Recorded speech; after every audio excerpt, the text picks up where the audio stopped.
Entrez, nous vous attendions. Nous savons que vous regardez cette vidéo sur notre site web ou notre chaîne YouTube parce que vous voulez connaître les étapes exactes pour accélérer la procédure concernant ce type de document aussi rapidement et facilement que possible. Alors, attachez votre ceinture. C'est parti. Bonjour, si vous cherchez à accélérer l'obtention d'un permis de taxe de vente et d'utilisation du Texas, sachez qu'il est considéré comme non enregistrable par le secrétaire d'État. Combien cela va-t-il coûter? Quels sont les délais de traitement actuels et quelles sont les étapes pour commander une apostille du Texas avec nous? D'abord, les documents non enregistrables par le secrétaire d'État, comme un permis de taxe de vente, ne peuvent pas nous être envoyés par email ou par fax pour l'apostille. Mais il y a une exception à cela que nous allons aborder dans un instant. Vous devez soit nous envoyer par courrier, soit déposer en personne l'original signé à l'encre, la copie certifiée, l'affidavit et une photocopie de votre document à notre bureau principal d'Austin, au Texas. Celui-ci. Tous les documents non enregistrables doivent être correctement notariés par un notaire public du Texas. Aucun autre État ni aucun autre pays ne peut être utilisé. Seul un notaire texan. Ensuite, vous, avocat ou notaire du Texas, devez joindre à votre acte ce texte de juré ou d'attestation texane ci-joint. C'est le permis de taxe de vente et d'utilisation du Texas. D'accord. Vous ne pouvez pas faire apostiller l'original de ce document.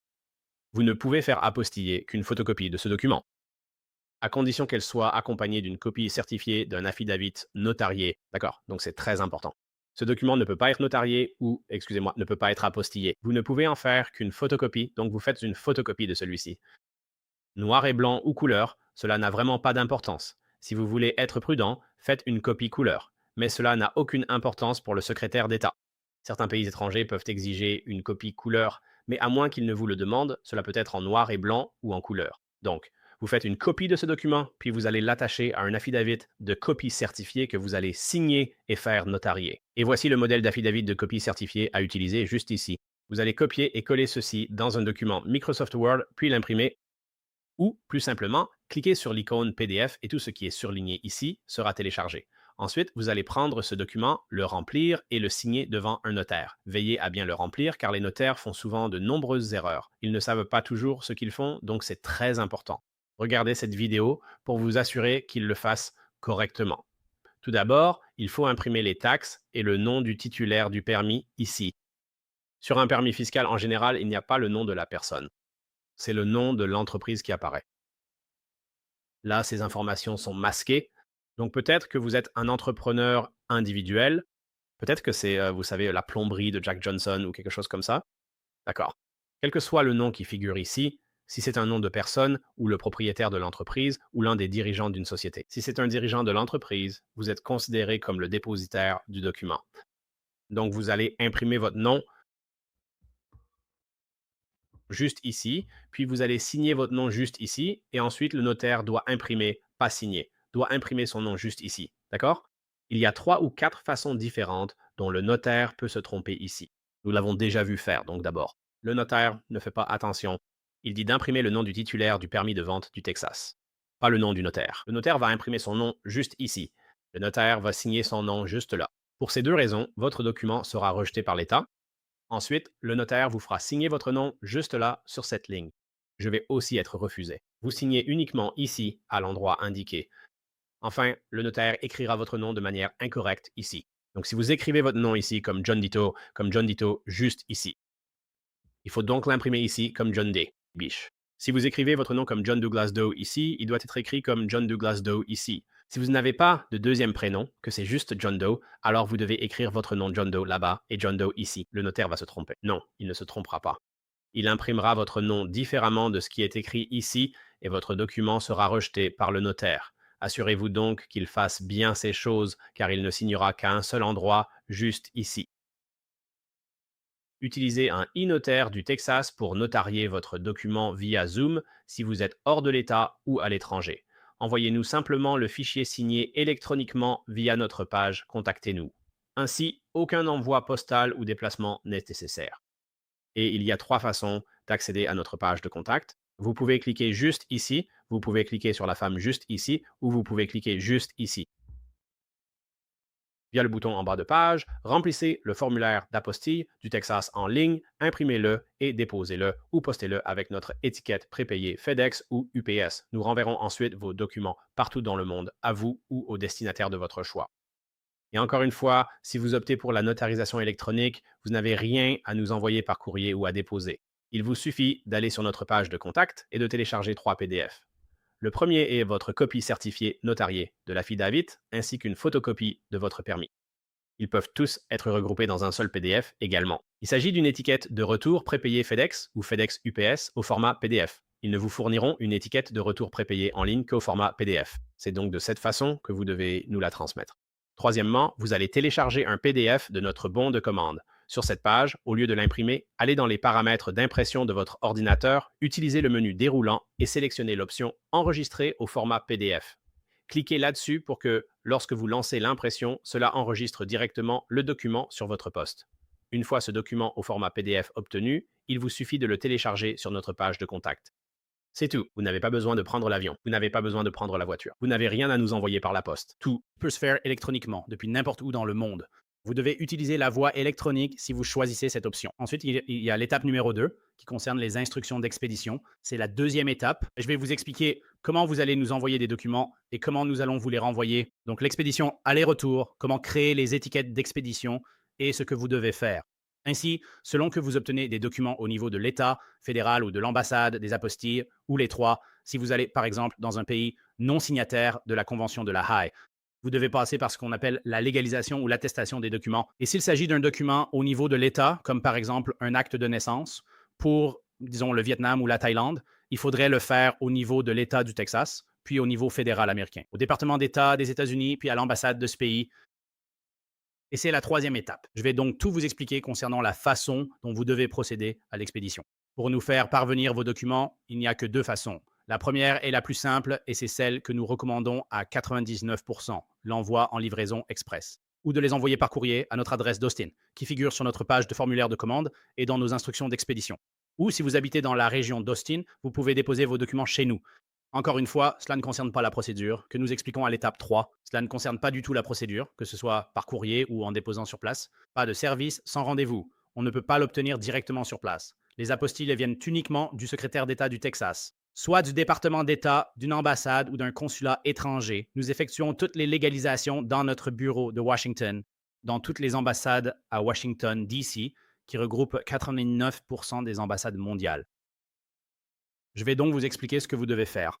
Donc, si vous comptez nous envoyer vos documents par courrier, s'il vous plaît, n'utilisez pas la poste. Évitez l'USPS. Ils perdent sans cesse des documents et des milliards chaque année, à juste titre. C'est de l'incompétence. Ils ne sont pas fiables. Ne les utilisez pas. N'envoyez pas vos documents chez nous par la poste et ne nous demandez pas non plus de vous les renvoyer, car le suivi est souvent médiocre. Nous recommandons d'utiliser FedEx ou UPS. Si vous êtes en Europe, en Amérique du Sud ou en Amérique centrale, sachez que DHL est aussi une option très utilisée là-bas.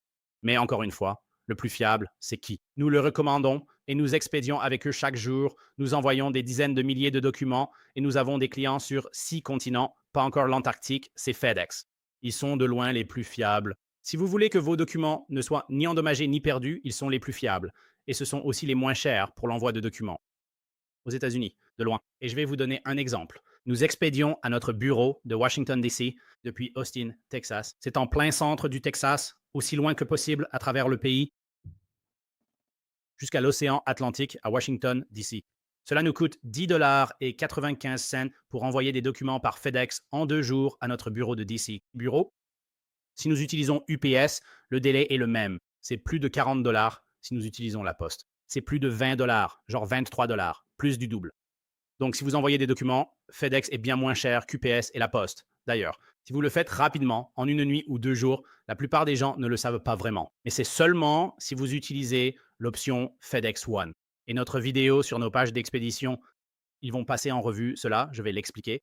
Voici donc les liens sur lesquels vous allez cliquer. Donc, cela va être une longue vidéo, encore une vidéo de 15 ou 20 minutes. Elle va vous guider à travers quelque chose que FedEx ou UPS ne font pas sur leur site web. Nous avons des captures d'écran et une vidéo qui explique, étape par étape à partir de ces captures, comment créer une étiquette de retour prépayée sur fedex.com ou ups.com depuis n'importe où dans le monde. Où que vous soyez, créez une étiquette prépayée en ligne. imprimez-la pour un envoi postal ou envoyez-nous le PDF original par email. Seul le format PDF d'UPS ou FedEx est accepté, pas de document Word ou d'image.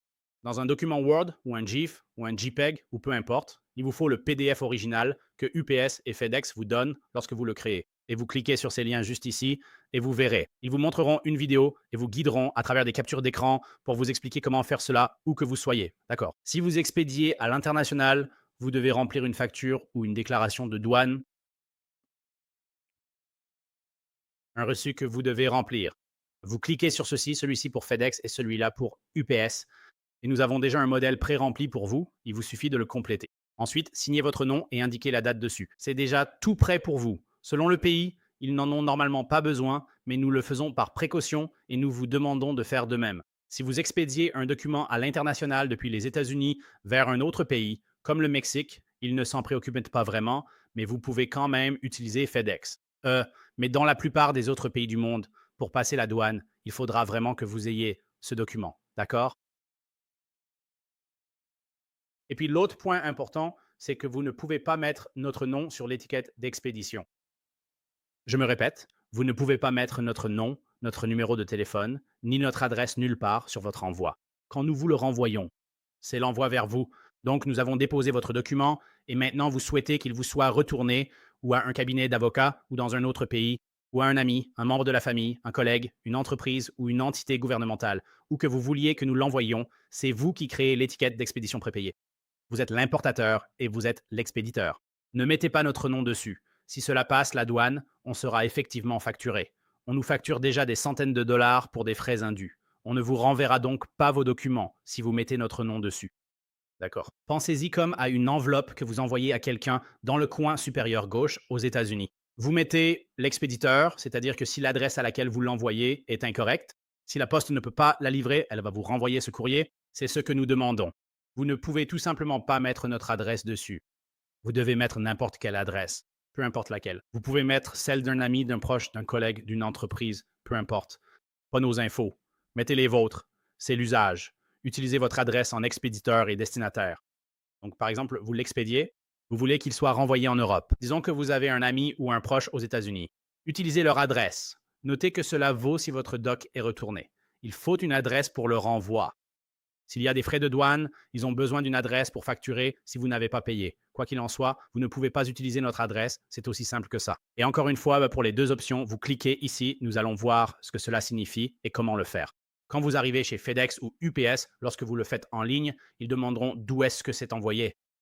Pas le droit de mettre notre adresse ou numéro. C'est simple. Beaucoup le font et d'autres disent l'inverse. C'est possible, vous vous y prenez mal. Suivez nos conseils. Faites-le en ligne. N'essayez pas de faire cela dans un magasin FedEx ou UPS, car souvent, ces gens ne savent pas de quoi ils parlent. Faites-le simplement en ligne. Nous le faisons chaque jour, et ce depuis tous les pays du monde.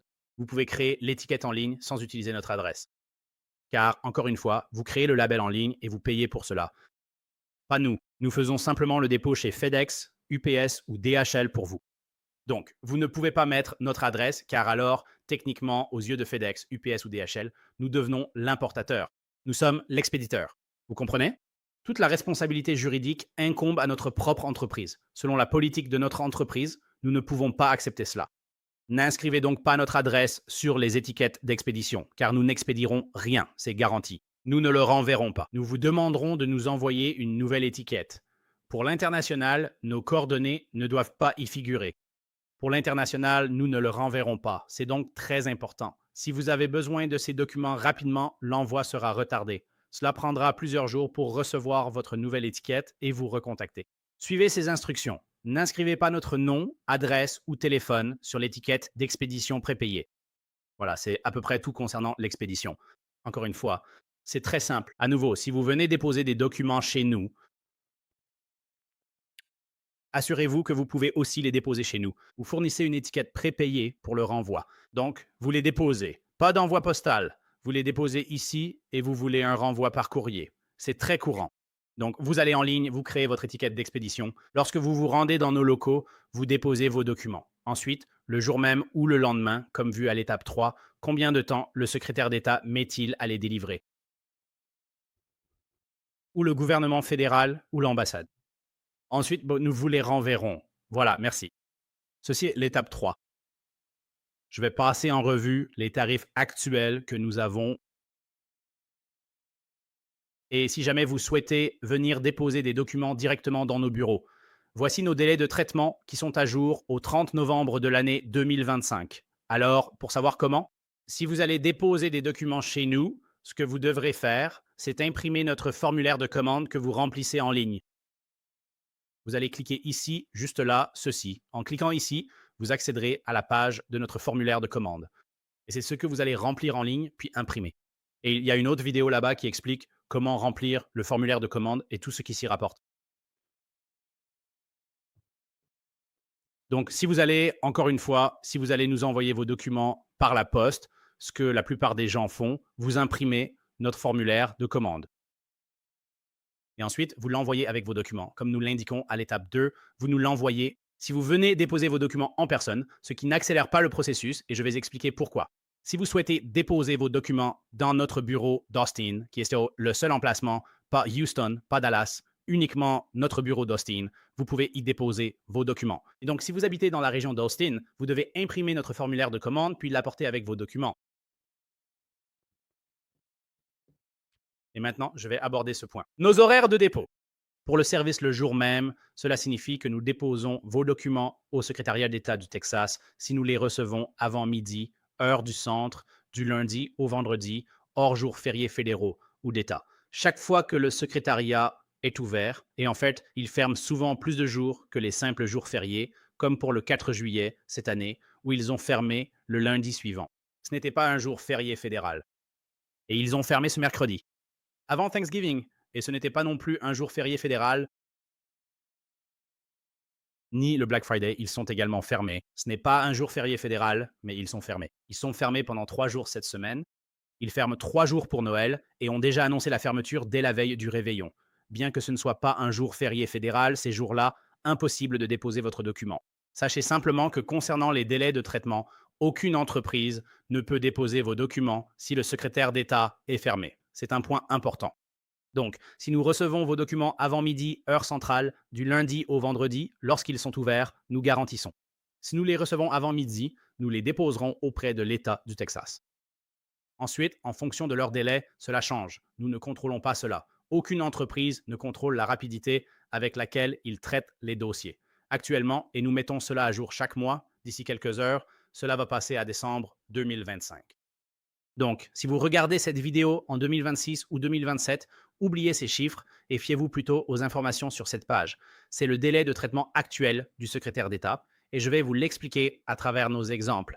Actuellement, en novembre 2025, il faut entre 0 et 2 jours ouvrables au secrétaire d'État pour délivrer les apostilles sur les documents. Je vais vous expliquer ce que signifie 0 jour. D'accord, donc nous allons donner quelques scénarios ici. Donc, si nous recevons vos documents par courrier ou dépôt avant midi, heure centrale, nous allons déposer vos documents. Ensuite, il est possible, mais pas probable, que le secrétaire d'État vous délivre une apostille le jour même. Donc, le jour même signifie 0, c'est-à-dire que nous allons recevoir votre document à midi ou avant, ce jour-là. Nous allons le déposer ce jour-là et il se peut qu'il l'émette le même jour. Et nous vous le renverrons exactement le même jour. C'est ce qu'on appelle 0 jour. Ou bien, il peut leur falloir jusqu'à 2 jours ouvrables après notre dépôt pour vous le délivrer. D'accord? Donc, je vais expliquer nos exemples ici. Donc, scénario 1. Nous recevons vos documents avant ou à notre heure limite de midi, heure centrale, un lundi. Et ensuite, nous le déposons le même jour. Le secrétaire d'État va soit délivrer une apostille sur vos documents le même jour, ce qui correspond à 0 jour. Le jour ouvrable suivant, il pourrait le faire, ce qui fait 1 jour ou 2 jours ouvrables. Donc, dans le pire des cas, vous le recevrez et il vous sera renvoyé le mercredi. Donc, voilà, c'est ça. Le meilleur scénario, c'est si nous recevons votre document avant midi. D'accord. Deuxièmement, si nous recevons votre document après-midi, heure centrale. Si vous nous l'envoyez par la poste ou par UPS, FedEx ou DHL en début d'après-midi, ou si vous le déposez à notre bureau entre 14h et 16h55, même juste avant 17h ce même lundi, alors le dépôt ne pourra se faire que le lendemain. Nous allons le déposer le jour ouvrable suivant et il pourrait l'émettre ce même jour. Il sera émis dès le lendemain ou dans un délai de 2 jours ouvrables. Dans le pire des cas, nous pourrons le récupérer et vous l'envoyer par voie postale ce jeudi-là. Dans les deux scénarios, si nous recevons votre document un lundi, votre document sera prêt pour mercredi ou jeudi au plus tard. Donc, encore une fois, au pire, sauf apocalypse zombie ou invasion extraterrestre, si vous postez le lundi, il vous sera renvoyé par la poste le jeudi. Dans le meilleur des cas, il peut même revenir dès le lundi suivant. Voilà pour le récapitulatif, et je ne saurais vraiment pas trop insister là-dessus. Si vous vous rendez dans notre bureau principal à Austin, déposer vos documents en personne au lieu de les envoyer par courrier ne rend pas le processus plus rapide. Peu importe si nous les recevons en dépôt ou par courrier avant midi ou après. Le délai de traitement sera le même. Beaucoup de gens ne lisent pas notre site web, ne nous contactent pas et se présentent en pensant que ce sera fait le jour même. C'est impossible car ça dépend du secrétaire d'État. Il décide s'il le délivre le jour même ou plus tard. Donc, s'il vous plaît, sauf si vous vivez vers Austin, ça n'accélère pas le processus. Envoyez-nous simplement vos documents en livraison express, comme nous l'expliquons à l'étape 2. D'accord. Ces tarifs sont valables aujourd'hui, mais pourraient changer en 2026 ou 2027, peu importe quand vous regardez cette vidéo. Ne vous fiez pas à ce que dit cette vidéo, fiez-vous plutôt à ce qui est indiqué ici. Juste ici, peu importe ce qui est écrit. Pour l'instant, ce sont les tarifs en vigueur. Donc, pour le premier document, si vous avez besoin de faire apostiller un document auprès du secrétaire d'État, c'est 95 et cela inclut tous les frais de dépôt. Donc, vous ne nous envoyez pas de chèque ou de mandat ou de chèque de banque. Vous ne nous envoyez pas d'argent pour les frais de dépôt de l'État. Et vous ne faites pas la paperasse. Vous ne nous envoyez pas le formulaire de l'État. Nous avons nos propres formulaires et nous payons les frais de dépôt. Donc, c'est simplement 95 c'est tout. Pas de taxes. C'est un forfait de 95 C'est tout ce que vous payez. Et si vous avez plusieurs documents, c'est à tarif réduit. Et voici un petit tableau simple pour vous. Un document, c'est 95, 2 pour apostille. Simultanément, c'est 170, 3, 245, etc. Ce sont juste les tarifs actuels. C'est tout ce qu'on a. De plus, tout document supplémentaire coûte 75 l'unité. Et quand vous serez prêt à commander, cliquez simplement sur ce bouton pour accéder à notre formulaire pour les apostilles du Texas. Encore une fois, ceci ne concerne que le Texas. Cela n'inclut pas les tarifs fédéraux, les tarifs pour entreprises, ni les frais d'ambassade. Ceci concerne spécifiquement uniquement le Texas, le secrétaire d'État et les documents du Texas.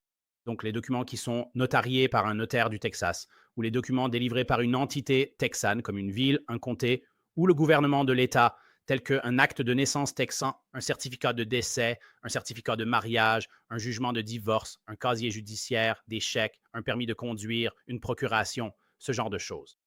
Voilà, c'est l'étape 3. Merci.